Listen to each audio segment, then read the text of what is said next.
So, diabetes, and the actual name is diabetes mellitus. Mellitus. And so Willy Wonka here doesn't think we can teach you guys, but I think we're gonna do a good job, right? Yeah.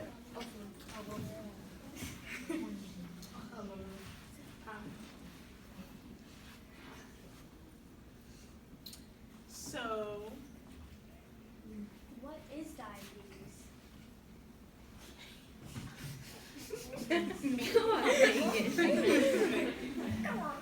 so diabetes is a chronic disease that affects the way your body regulates blood sugar or glucose. It's the same thing. Glucose is the fuel that feeds your body's cells, but to enter your cells it needs a key, and insulin is that key. So when you're diabetic, you either can't produce insulin or you can, but you can't use it. So yeah.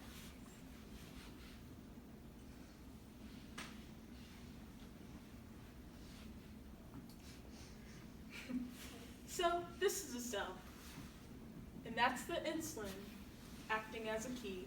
To unlock the cell so that the glucose can get into the cell. Yep. And insulin is not actually shaped like a key. Yeah, it's not shaped like a key. Yeah.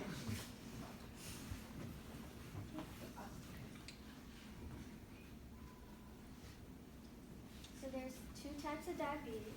One is the type 1 diabetes, and one is type 2. Yeah, that's pretty explanatory. For type 1 diabetes, the immune system mistakes the body's own healthy cells, in this case, the cells that make insulin, for foreign invaders. The immune system destroys the beta cells that make insulin, and you can't produce insulin anymore. This could be also referred to as juvenile diabetes, since most people get it when they are kids or at a young age. There is currently no cure, so think of it as having no key. So they have to inject the insulin in their bodies, like using a needle.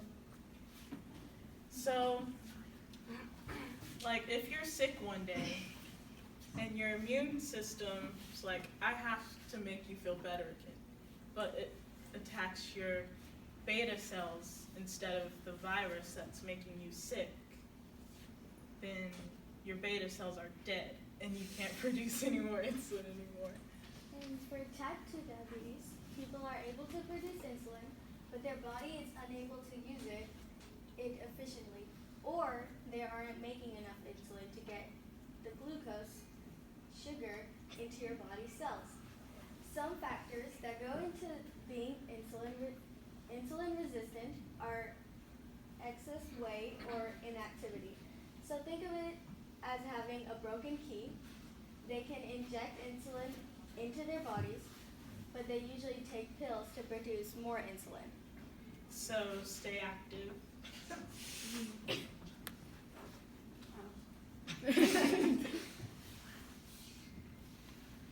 Insulin. So when you are diagnosed with diabetes, your endocrinologist, that's a big word, will usually come up with a ratio of how much carbs you eat to how much insulin you take. It's different for everyone, and it's based on their needs. So let's try to figure out how to calculate insulin. It's going to be a lot of math involved. Not really. Okay, so your carb to insulin ratio is 15 to 1. So 15 carbs, for every 15 carbs you have 1 unit of insulin, and you're eating 75 carbs. So how many units of insulin do you take? 3. Well done. 15 times 3 is 75. No. Oh, no, it's not. Go ahead. 45. Is that right? It's 6. No. Well, it's 4, right? What's 75 divided by 55?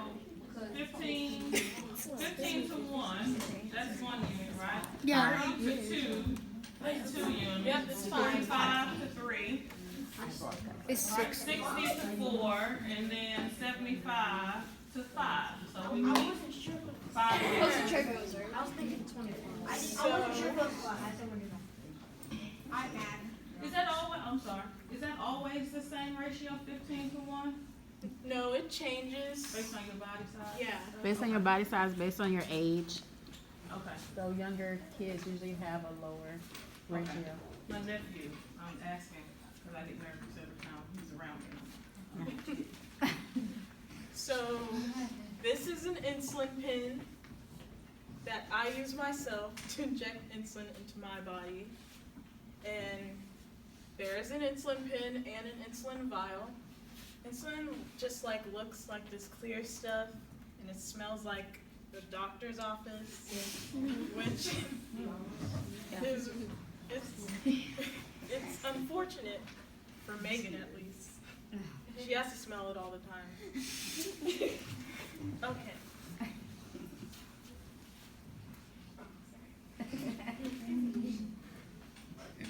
So, these are some famous people who have diabetes.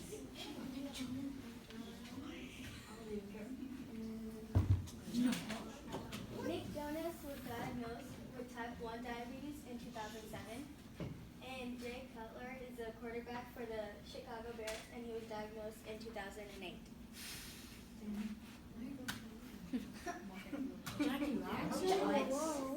Oh yeah, I know that. So Jackie Robinson got diagnosed with type 1 diabetes after his baseball career.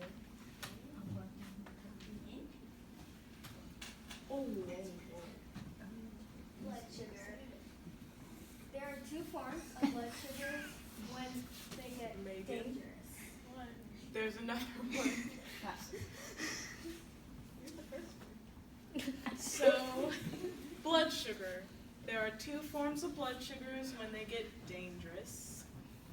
And blood sugar is just like when you prick your finger and you put it up to the machine, and the machine tells you a number, and that's how much sugar is in your blood. So, hypoglycemia, that's a long word.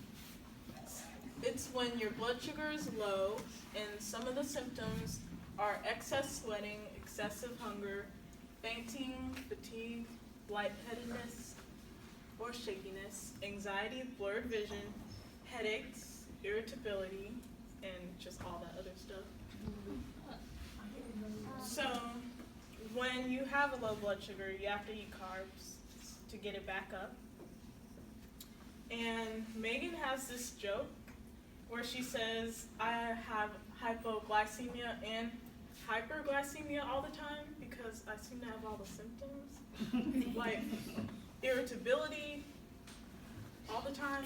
Hyperglycemia is when your blood sugar is high, and some of the symptoms are increased thirst, frequent urination, fatigue, nausea and vomiting, shortness of breath, stomach pain, fruity breath, odor, a very dry mouth, and a rapid heartbeat, and etc.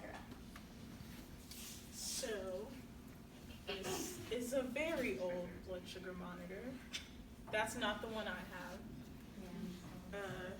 So high blood sugar range would be between like 160 to 300 and above. Like if it's 300 and above, that's really dangerous. And low blood sugar is 70 and lower. Yeah, that's dangerous too. So what happens if you have hypoglycemia? What can happen to you? Oh, you could faint. You could have a seizure.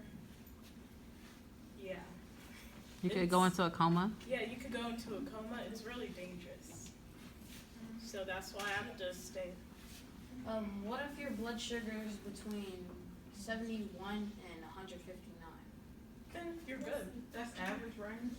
Right, okay. That's normal. Yeah, I was gonna say what the That's usually what everybody who doesn't have diabetes, usually that's what your blood sugar range is.